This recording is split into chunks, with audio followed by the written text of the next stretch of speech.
కక్కే విధంగా మీరు మాట్లాడుతున్న దానికి మొట్టమొదటిగా నేను ఆ రోజు చెప్పిన మాట మళ్ళీ ఈ రోజు చెప్తున్నా. మనం కూటమి ప్రభుత్వం అధికారంలోకి వచ్చిన తర్వాత మీరు నాశనం చేసిన ఆ ప్రాజెక్టుని మళ్ళీ కొనసాగించడం జరిగింది. ఎందుకంటే ఆ రకంగా ఖర్చు పెట్టి ముఖ్యమంత్రి గారు మొన్న కొనసాగించడం కూడా జరిగింది.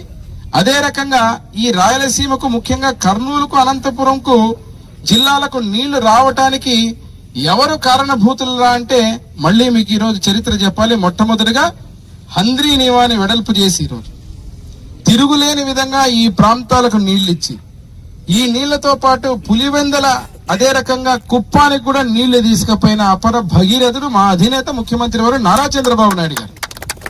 ఇది కాదా అవునా అన్నదానికి సాక్ష్యం ఇక్కడ మీరు చూస్తున్నారు. ఈ చెరువు జలాశయాలన్నీ ఖాళీగా అయిపోయినాయి. రాయలసీమ లిఫ్ట్ ఇరిగేషన్ లేనందువల్ల ఈరోజు సర్వనాశనం అయిపోయిందని చెప్పి ప్రచారం